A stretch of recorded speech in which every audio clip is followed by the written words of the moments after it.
Shalom sahabat-sahabat terbaik channel ini. Bertemu kembali kita dalam kelanjutan seri Istirahat di dalam Kristus, yang saat ini kita sudah masuk pada seri yang terakhir. Dan untuk pelajaran kita yang terakhir berjudul Istirahat yang Terakhir. Sebelum lanjut, saya mau ajak kita tunduk kepala, kita berdoa. Bapa di sorga, kami membutuhkan kuasa Roh Kudus-Mu. Hadirlah di tengah-tengah kami, kuasai hati dan pikiran kami. Berikan pengertian yang jelas untuk firman kebenaran yang akan kami pelajari saat ini. Dalam nama Yesus, amin. Ayat hafalan kita diambil dari 1 Korintus pasal 2 ayat yang ke-9. Firman Tuhan berkata seperti ini. Tetapi seperti ada tertulis, apa yang tidak pernah dilihat oleh mata dan tidak pernah didengar oleh telinga dan yang tidak pernah timbul di dalam hati manusia, semua yang disediakan Allah untuk mereka yang mengasihi Dia. Saudaraku, tidak dapat disangkal bahwa dunia di sekitar kita sedang sekarat. Kita berada dalam pertempuran besar antara yang baik dan yang jahat, antara Kristus yang baik dan iblis yang jahat. Peristiwa-peristiwa akhir zaman sedang digenapi dengan cepat, dan kita sedang menghadapi masalah pribadi dan kolektif yang sangat serius, saudaraku. Sementara kita menunggu perhentian terakhir di dalam Kristus, dapatkah kita menemukan perhentian di sini dan saat ini? Mari kita jawab pertanyaan-pertanyaan ini dengan beberapa poin penting. Yang pertama, sebuah penglihatan akhir zaman. Wahyu pasal 1 ayat 1 firman Tuhan berkata, inilah wahyu Yesus Kristus yang dikaruniakan Allah kepadanya, supaya ditunjukkannya kepada hamba-hambanya apa yang harus segera terjadi. Yohanes, dia hidup dalam pengasingan di Pulau Patmos ketika dia menerima satu wahyu yang luar biasa tentang Yesus Kristus. Dia diperintahkan untuk menulis 7 surat, masing-masing satu untuk setiap gereja yang ada di Asia. Masa depan gereja dinyatakan di dalam pekabaran ini, saudaraku. Kemudian Yohanes diperlihatkan peristiwa-peristiwa terakhir yang akan membawa kepada masa depan yang mulia, istirahat yang kekal di bumi yang baru bersama-sama dengan Allah. Kita dapat beristirahat hari ini, saudaraku, karena kita percaya bahwa Tuhan mengetahui masa depan. Dia mengendalikan sejarah kita dan sedang mempersiapkan satu masa depan yang kekal, damai dan sejahtera. Inilah kerinduan umat dan inilah kerinduan kita semua.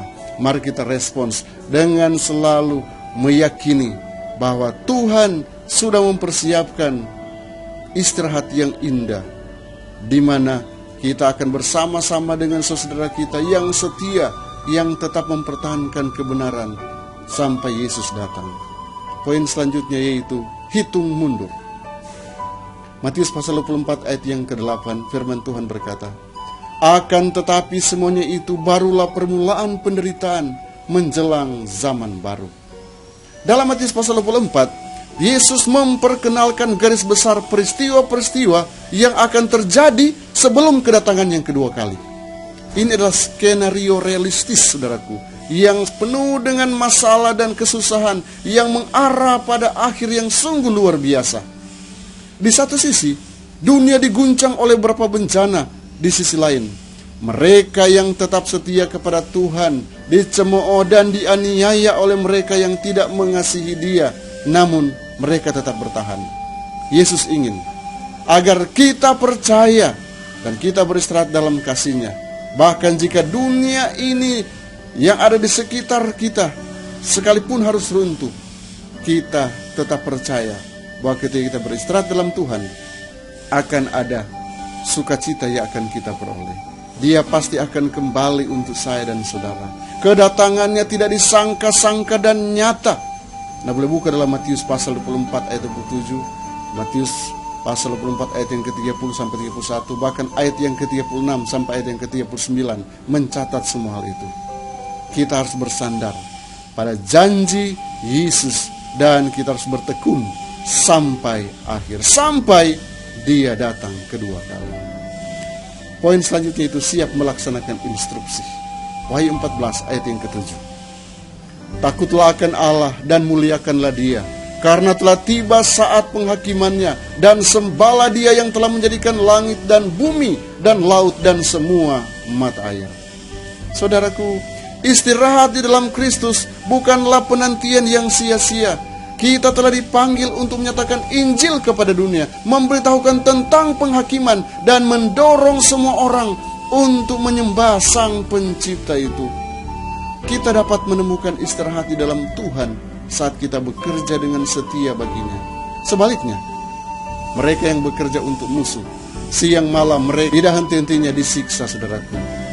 Seperti yang Yesus katakan, kita mungkin menghadapi masalah saat kita memberitakan Injil yang kekal. Namun kita dapat bersuka cita bahwa tidak pernah ada situasi yang kita hadapi di mana Kristus tidak memberikan bantuan langsung bagi kita hari ini. Harapan untuk hari esok dan janji perhentian terakhir di dalam Kristus untuk selama-lamanya. Siapkah kita melaksanakan instruksi? Penyertaan Tuhan itu pasti dan sempurna bagi umat-umat kesayangannya. Poin selanjutnya, istirahat dengan tenang. 1 Tesalonika 4 ayat yang ke-13.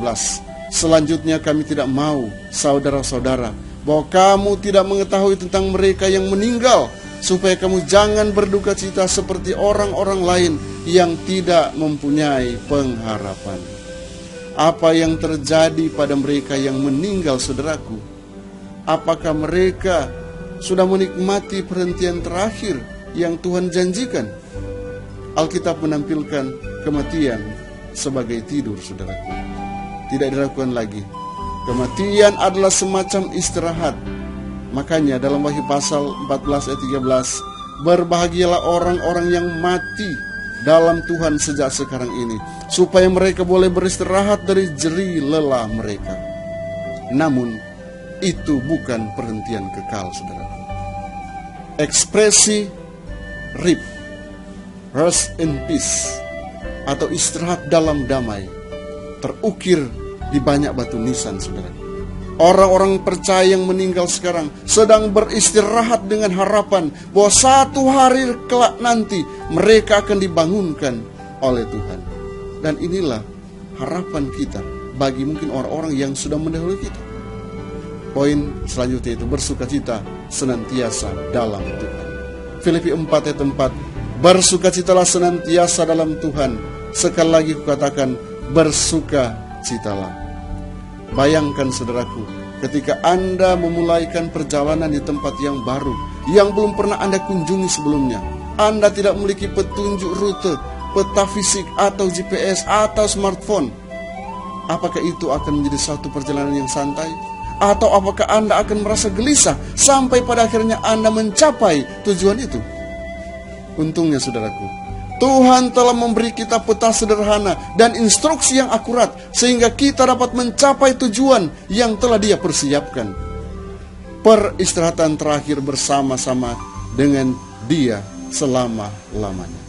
Oleh karena itu, Paulus mendorong kita untuk tetap bersukacita dalam pengharapan saat ini. Tidak peduli dengan situasi yang terjadi saat ini, tidak peduli apa cobaan yang kita hadapi. Jika kita tinggal dalam Tuhan, dalam kebaikannya, dalam kasihnya, dan pengorbanannya di kayu salib bagi kita, kita dapat bersukacita di dalam Dia dan memiliki kedamaian bagi jiwa kita yang lelah. Pena inspirasi dalam buku The Desire of Ages, chapter 69 halaman 632. Pena inspirasi berkata, Kristus akan datang dengan awan dan dengan kemuliaan besar. Banyak sekali malaikat yang bercahaya akan menyertai Dia. Ia akan datang membangkitkan orang mati dan untuk mengubahkan orang saleh yang hidup dari kemuliaan kepada kemuliaan. Ia akan datang untuk menghormati mereka yang mengasihi Dia dan memelihara hukum-Nya dan membawa mereka kepadanya. Ia tidak melupakan mereka dan juga tidak melupakan janjinya. Rantai kekeluargaan akan dihubungkan kembali. Bila kita melihat pada kekasih kita yang sudah meninggal, kita boleh berpikir tentang pagi bila sangkakala Allah akan berbunyi.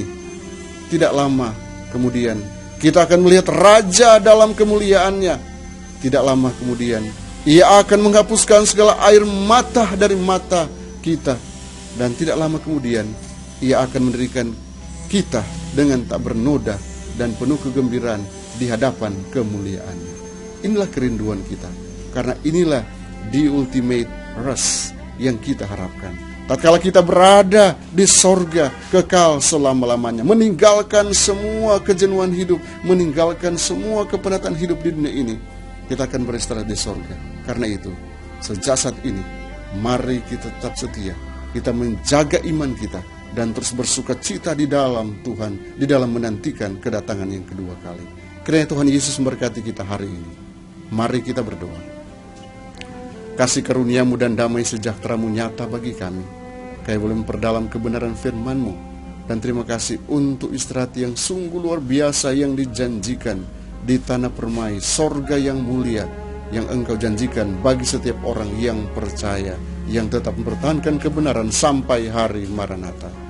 Patrikan kebenaran firman dalam hati kami. Mampukan kami untuk memahami lebih dalam, sehingga ini akan memberikan pengharapan kepada kami untuk kami boleh bertemu satu kali nanti dengan semua orang yang setia kepadamu. Dalam nama Yesus. Amin.